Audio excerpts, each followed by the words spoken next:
You're listening to The Director's Cut, the nation's #1 show about the movies. My name is Dan. In the studio is Kristen. How you doing, Kristen? Hey, howdy, hey. Doing great. Brendan should be on his way, and he's bringing the Director of Human Resources with him. Okay. Not the corporation that we work for, but the actual director of a movie called Human Resources. Oh, good. I'll take my pants back off. Just kidding. The Human Resources is about a woman who gets a new job, but then discovers that the office building she works in is haunted by victims of a evil company, and so she sets out to stop them, killing more people and prevent more ghosts from appearing in the skyscraper that they work in. So it's kind of a twist, and it very much embraces like classic ghost story tropes and like cliches, and then just tries to like twist them a little bit and modernize them. So it's kind of like an old-fashioned ghost story, but placed in a kind of urban corporate setting. And where'd you come up with the idea of like this? I just think, well, like, I think ghost stories are really important. Like, I don't take them literally generally, but I think people really, because they're really revenge stories. Like, ghost stories are about, the best ones are about someone is murdered or disrespected or unjustly affected by someone else, and then our biggest revenge fantasy of all is the idea like, well, you could come back from the dead and achieve justice. And that just seemed like so ripe for a social justice movie. Mm-hmm.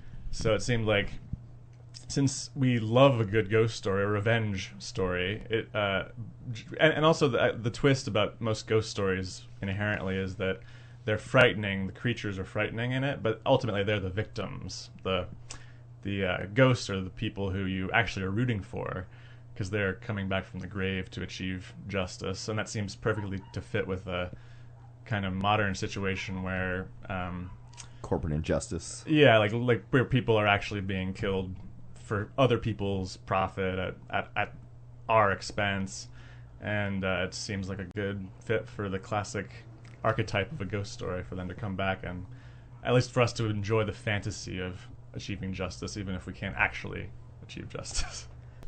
I'm most excited for Dark Matters, which I'm New York City based, but I'm totally was excited to come out here for this festival just because it looked badass, and it was just like programmed. It was the poster. Amazingly. Oh, the program is amazing. And, yes, and not literally just the program, but like the programming. Right. Yes, we do have a very good lineup, so that's awesome to hear from I was going to say, just being able to talk about the film festival to different people and pitching what the program is, like what kind of movies can they expect, because when people think of a film festival of this sort, a lot of them tend to just go to, oh my god, it's horror and axe murderers. And, there's nothing wrong with axe murderers and in horror, but that there is obvious... there is in real life. There is in real life. In real life, exactly. Those are terrible. Those are, yes. But in film, there are so many different approaches to horror or to dark content, and that's the thing that Devin has really striven to program, and I've also really worked hard to try to be able to say, there are many different ways to enter this festival and different types of films to see and enjoy. This one, Human Resources, Devin has repeatedly said, is pretty much the reason behind Dark Matters, like the type of programming that you we're don't have looking to kiss for. his ass because he's in the room. I'm just saying it because I'm not. This is what Devin says. All right, repeatedly. This Just is kidding. what he's always said, and Just Magic I think Kill's it's not on- here. right? Yeah.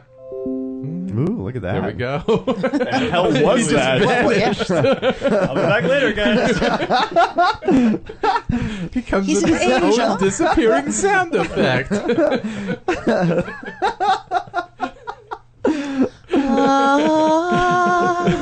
So this is, though, one of the films that Devin thinks is smart, cunning, and the step beyond. You take a dark concept, but you invest it with meaning and elevate it to a different level. So I think I got that hearing your discussion about it. I mean, it made me excited about how you approach ghost stories, how we think about ghost stories. This is the kind of stuff that we want people coming to the festival to kind of challenge them with and entertain them at the same And time. I do get the sense, reading the program and the descriptions of the other films, that that's clearly a theme that he's taking these horror movies that on their face sound like, oh yeah, I kind of get that, but then there's something like that twists it or pushes it into another level. It definitely sounds that way. What else could you tell us about filmmaking or pulling together a feature film in a short amount of time so that our budding filmmakers could learn and explore and become bigger and better than what they are? Well, From your failures. ours I'm just was kidding. ours was definitely like so low budget and so DIY that we learned a lot doing it. Although I've been doing this, since being a teenager, so we're very very like experienced at making super low budget things and making the most out of very meager resources. Yeah. But therefore I also have a network of friends and collaborators who are totally used to just doing whatever needs done to make it happen. In this movie, we specifically, just because I like physical effects, we specifically avoided digital effects, and it's all the ghosts and all the characters and creatures in the movie are kind of homemade monsters. Like all of the special effects are we cast all the actors' faces and made our own weird masks and painted them, and so they're all kind of like very original looking effects. But so that's the kind of thing that took a lot longer than the 2 weeks of shooting. But all of these sort of physical effects had to be prepared, and then we would have them on the day and put them on and walk a freaky looking person through a office building hallway. It was super fun though. I'm seeing a resurgence of indie filmmakers using practical effects rather than the CG effects. I think it's really exciting. It's totally up my alley to actually see the physical effect as opposed to fix it later or create it digitally. All right, well, let's take a break. We'll be back with more from Director's Cut Radio. That's another thing that they tell you all the time, but we always ignore, which is don't budget just for literally what you need for the production or even for including post. Like the release requires a significant budget that it's so much easier to just not think about that. Because a lot of it is just you have to make the product first, and a lot of the and focus goes into making that damn product. Yeah. You're so desperate, and it's like that's so important to do that you'll completely ignore anything after that. Yeah, it's so like it's now, practical at the time, but the day you make it, you're like, not now ideal. what? Yeah. So everything at this point now is just out of my own pocket. So it's like, yeah, which is another thing they tell you not to do. Don't use your own money. So I'm breaking all of the rules. Not the good ones. You right. Break all the rules. But yeah, I would definitely budget for that and plan for that next time, certainly as like part of the fundraising process, the festival and release strategy. And really the biggest driving factor was just that my brother and I like scary movies. We like all kinds of movies, but we especially love sitting down at night and watching a scary movie. But we were also like, we want a movie that like politically we're down with. Like there's so many like even like classic kind of story archetypes are pretty conservative in nature, and we were just like, we're gonna tell our own story. It just seems, and nowadays it's cost effective to be able to do that. So for us, it was like it's sufficient if we just come out with a movie that we would totally want to see for no one else, and that kind of works. Even if no one else wants to watch it, which I hope they do, and I hope lots of people come out tonight at the film festival. But in the first place, it was sufficient enough for us just to make a movie that we would want to kind of stumble upon. Any other projects you're working on? Writing a couple things now. Yeah. Anything you want to tease, or just kind of keep that? Definitely something that is kind of in the same vein of being like political issue but genre.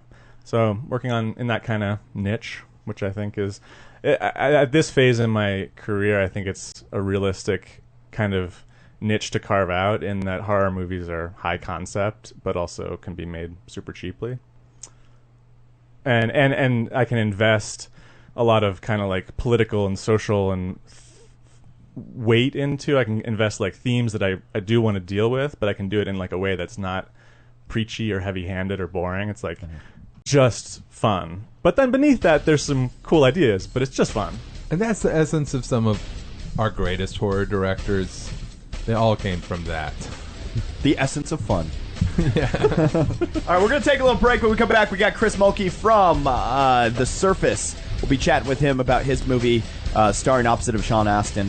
And it's going to be awesome, hopefully. Fingers crossed.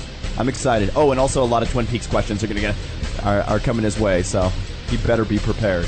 For anybody that's outside of the places that your film will be playing, how can they get a hold of it, or how can they find it? Where can we find you? You should look us up on Facebook, but the website for the film is humanresourcesmovie.org, because we're a public good, you know. Humanresourcesmovie.org. The film's not yet available online, but it will be this fall, you know, in time for Halloween. Nice. So you should sign up for the mailing list there and find out when you can see it online. You can also check out the trailer at humanresourcesmovie.org. Cool.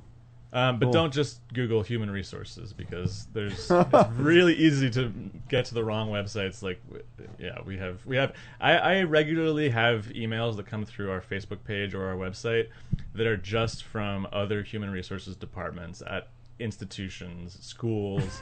Like, we get the most boring spam you can imagine, because it's all like HR people, literally, like applying for jobs. Or we really need a way to monetize the miscommunications about the title of our film. Like, what type of thing? Like, anything a lot of like job applications. People say, like, you know, people send their resumes to human resources departments, and because our movie, you know. It's you can't just Google. You could probably Google human resources movie, maybe, but even that brings up like videos about how to handle your human resources department and while how working on a movie. Company. Oh, here's your movie. So maybe that's another tip for filmmakers next time. Choose a title like, I don't know. We should have have it be called like Revenge of the 99% or something really specific. Rather than just something that every single company has in the world. We have the same problem here with director's cuts. Like, everybody has a director's. They would look up, I don't know, Casino director's cut. We did a review on Casino. Our podcast would pop up right away, and it was great for us. That's how we built our audience from thousands of listeners, just because people kept accidentally typing in the movie title and director's cut, found the review of us talking, our review of that movie, which was kind of cool and how it kind of started out. But yeah, that now works it's really been well, watered down. But only because the subject matter of your show actually matches what people are looking for. So, like, if I build a following of people who just work in human resources departments, that's not my fan base. There's going to be lots of disappointed viewers.